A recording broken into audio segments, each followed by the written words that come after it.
Hi, are you an online course creator? Are you touching all the various learning styles and creating your online courses, or are you just making videos? Because I guarantee you that if you're just making videos and not thinking about all the learning styles, you're not getting attached or helping anyone. Hi. Running in place looks a little stupid sometimes when you're on a video, but it kind of proves a point. I'm Sam Groff of Omnibus Services, and I'm here to talk to you today about a type of learning that really gets forgotten in the online learning space, and those are your kinesthetic learners. Now, most adults don't usually connect to kinesthetic learning unless they're doing things like traditional blue-collar jobs, welding and farming and things like that, electrical, HVAC.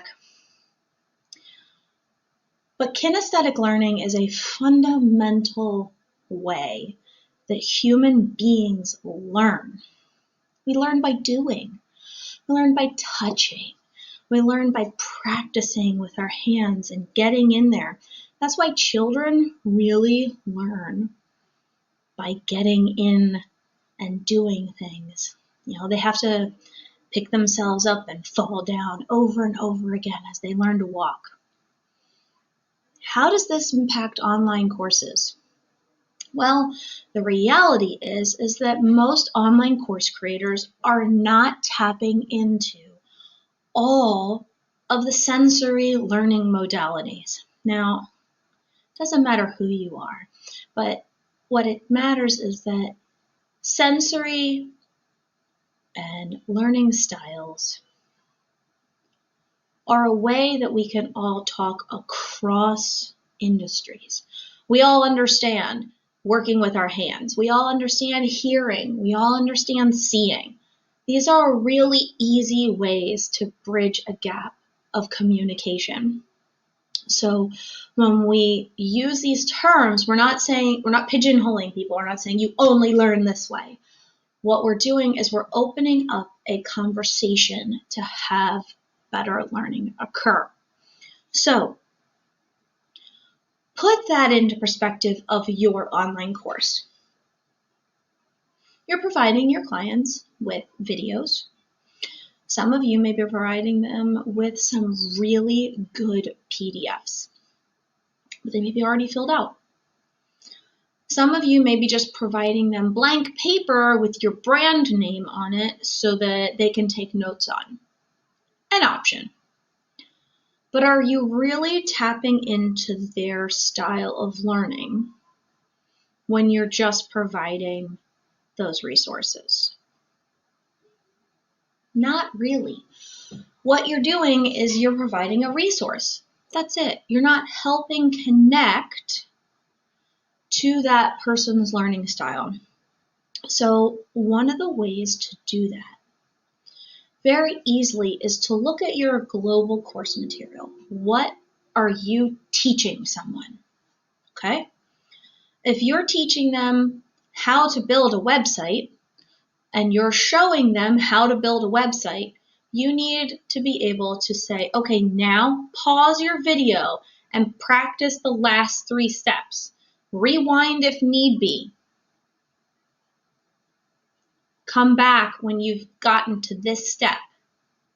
That reinforces for your client that all learning styles are okay and that they need to practice it right then, right there in the moment. They have to have that kinesthetic experience of moving and shifting and doing the thing. If you're teaching somebody photography, talking to them about the lenses versus telling them, now pick up your lens. Look at your lens, hit pause. What's different between the lens I have on my screen and the lens you have in your hand? That is different. That is acknowledging that there are multiple ways to consume the material. That is taking the opportunity to say, hey, how do you figure this out? Because if you're not building in various learning styles, specifically kinesthetic learning styles into your online course, you're leaving a lot of people behind. And that's not really fair to them, especially since they've come to you, they've purchased your course in the hopes that you will teach them and transform them into what they want to be. Now, granted, they might not be able to be that, but you have to give them every opportunity to reach that apex, that pivotal level that they want to reach with you because they've purchased your online course. So, as you're processing your online course materials, take a pause and look at it. Is there a place in there where you're really missing opportunities to get kinesthetic learning happening? Now, it doesn't have to be create a vision board or go find pictures and cut out imagery about your ideal client or cut out words that represent your ideal client or your ideal avatar. It doesn't have to be paper, pencil, glue, scissors like a lot of people think. It can be literally, okay, you want to make a website, pause this video and actually get your mouse, get your mouse in hand and move it around your screen and do the thing that you've been told to do or wanting to learn to do. Practice it. That is kinesthetic. So really take the time. Think about where you can implement these ideas of kinesthetic activities into your course. If you're a leadership coach and you're not telling your clients to get outside into nature, go for a walk, take a brain break, touch something, get a pen or a pencil and write stuff down, you're doing them a disservice because it's connecting to all of their senses. Really look at your course. Where does this fit in? And if you need help with that, that's what Omnibus Services does. We help you generate online courses that have 5-star reviews that create transformational experiences for your clients while generating recurring revenue for you. So really take time to think about your kinesthetic learner, and I look forward to talking to you again real soon. Bye.